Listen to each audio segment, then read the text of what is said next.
Well, it's day 7 of World's Group Stage here with Damonte and Berlin. Of course, this coverage brought to you by Alienware. Damonte, unfortunately, your team just went out. All done with groups here in Berlin. You said that you're hoping to be upbeat right now after, I guess you did maybe another interview that was a little bit more of a sad boys interview. Yeah, I mean, obviously it really blows going into Worlds and then you come out 0-6, but I think it was a valuable experience for me, and I think there's more to it than just, we went to Worlds and got shit on 0-6. It's more like, this is Clutch Gaming's last run. They no longer exist after this, and I think it's pretty cool to leave behind, like, the Clutch Gaming legacy that we actually made it to Worlds and stuff. Like, sucks that they went 06, or, like, the legacy is 06, but, it could have been worse. Like, we could have not been here. Right. I mean, there was a time when you guys were potentially not. I remember we did an interview, and you told me a couple months ago about how Riot created a bunch of cars that you're supposed to bet on to try to make it in on plans, and Clutch didn't even get a car because there was no expectation you guys would make it in. You did it. So I guess looking back, even from that interview to now, what has this path been like for you coming to Worlds? Oh, it's been amazing. I think, it's been like one of those experiences where probably, I probably won't have anything like this in my life again. Like something like this insane of like experience, this run, like it was such like a Cinderella story, like we literally, I think our coach Thomas Dinkard, before our match today, or before our 03 or not before our 03 today. Yeah, no, before before the fourth game of the play, or not play-ins, the group stage. He was like, so we've been in 7 different scenarios where we were in a must-win situation in order for us to keep our season going. So it was like kind of like, I think it started like week 8 of LCS. We had to like win, or we were literally not in playoffs. And he like told us that, and I was like, it's kind of true. Like we actually have done so much like crazy stuff from like the circumstances that we were in. And we played a lot better in the second week of Worlds, so it felt better to play these games. Yeah. Clutching it out 7 times in a row for Clutch. No, I mean, and I do want to ask you, so Twitter reception was interesting regarding the Fnatic game because people thought it was they didn't have high hopes for Fnatic based off that game. That's how I'll put it for you to you. And obviously they did quite well in the following game, but what was that game like for you to play? That was the most fun game of Worlds for me. I mean, it was like really back and forth. Obviously, everyone looked like goofballs probably when you watched that game, but like, I don't know, everyone in our team, we were all trying so hard to win, and then obviously, when it all culminated into the worst backdoor you've ever seen, like it was pretty sad way. So our comms when that was happening, it was like me and Lyra were kind of like thinking about making the plan, and then the whole team was like, yeah, let's do it. This sounds great, guys. And then like as we were doing it, I'm like, I think we're trolling, guys. So you need to go back. Have you heard the casting for it at all? No. So Kobe is just calling. He's like, the secret agent plan is going on over here, and so it's actually super funny to hear you call it that because he was just.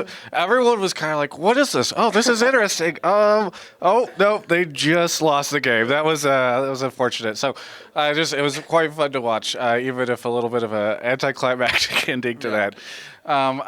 What was the next 2 games like for you? Because I know they were also a little stompy. I'm trying to think. The SKT game was like full guerrilla warfare. We were just like, yo guys, maybe we can get Nash and then Rise ult out, and then like it kind of works. But like we killed Faker a couple times, so fuck it, it's fine. And then what happened in the RNG game? I played Kale. I was having fun. I like one shot at their top in there, and I was like, bah. That's Kale. Yes. And then you like get the Klepto. Actually, no, I got 500 gold from Klepto that game in lane phase. It was crazy. I just want to say these interviews go different from when I interview Faker. Like first, he's not going, this is me, Kale, pop, pop, pop. Like it's just not. That's not how that comes across. I do want to ask you though. I mean, so I've brought this up and I've teased you about this before, but like in 2016 or 2015, at some point in time, I recently, within the past couple of months, discovered this direct message you sent me. That's like, when I get into LCS, you're going to interview me. I think you were probably in like high school or something like that. Yeah. Here you got to lane against Faker at Worlds. That's got to feel kind of cool. Yeah, I mean, it was dope. I think I've said it a couple times, but back in like 2013 when I was like, I think I was like 13 years old, 14 years old, and I first started playing League, it was like Faker was the guy who I was watching, and I was like, damn, that guy's hella sick. Like, I wanna go be like him one day maybe, and then matching up against him, it was cool. Like it was like, wow, that's Faker, but at the end of the day, he's just another player, and that's what I kind of realized from this experience is that, I want to return to Worlds obviously, and hopefully like since Faker's such like a worldwide name at Worlds, like that's how I want to be as well. Like I want to like go to Worlds year after year after year, and have that like similar kind of like how people think of you is this guy's a Worlds caliber player. I don't know if Faker didn't have this 0-6 thing that happened to him his first World, so I don't know if it'll be exactly the same.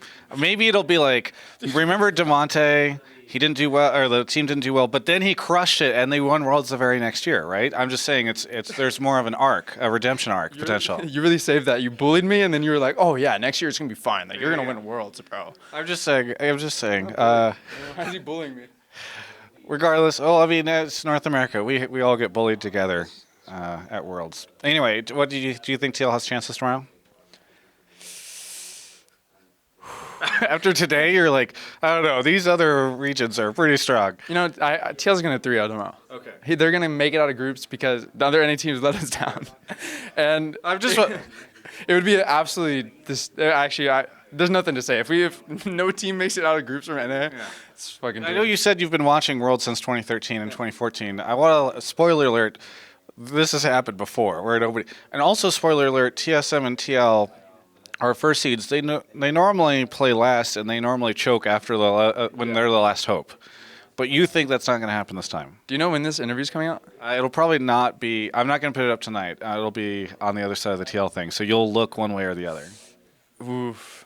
I mean, TL's looking pretty good. I'm not gonna lie. I think like we scrimmed them, and it was like, oh, they're pretty good. They're playing like better, Yeah. And I hope they can win. I really hope they can win because I don't want NA to be 0-3. Like no one of us making out, so they can do it. It's gonna be tough though. Yeah. All right.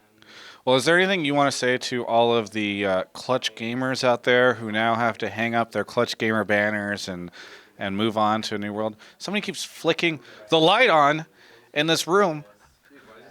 Turn the lights off. We're doing an interview.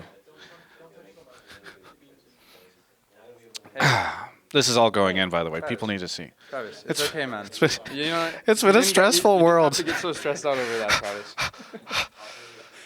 But yeah. Oh, Broden will have to blur the tag. Yeah, he will. Anyway. All right, I got some words. Okay, words. I think this was a tough world for anyone who's like following Clutch Gaming and stuff. And I think at the end of the day, you just got to realize we really came a long way from where we were. And that's kind of how I'm looking at it right now, is that it was really a great run. And I think 2019 was just a fantastic year overall. It sucks that we ended 0-6, but everyone stay positive. We're going to be Dignitas next year, as you see here, and it's going to be hella sick. I cannot wait to play under the Dignitas banner. And, Clutch Legacy went to Worlds. It's pretty sick. Officially dig Damonte right now. I know technically it's not until next year, but I'm dubbing you dig Damonte in this moment. Thanks so much for the interview, and thank you for the Fnatic game, because that woke me up. Either way, you can check out the rest of my coverage of all things Worlds right here on my YouTube channel. Thanks so much for watching that interview. Broden and I have been having a lot of fun here in Germany. I mean, he's been having a lot of fun. I've been heads down. He went to a couple clubs, including one I can't really talk about. I think it's secret and very German. I heard some stuff. Anyway, the other stuff I've heard is that Alienware makes great computers, displays, laptops, accessories. You should go check it all out over at alienware.com/Travis. There's a link in the description below. That super helps me out. And Broden needs more money for whatever he's getting up to at these clubs on the shot or alcohol front. I don't know. But I'll see you guys later.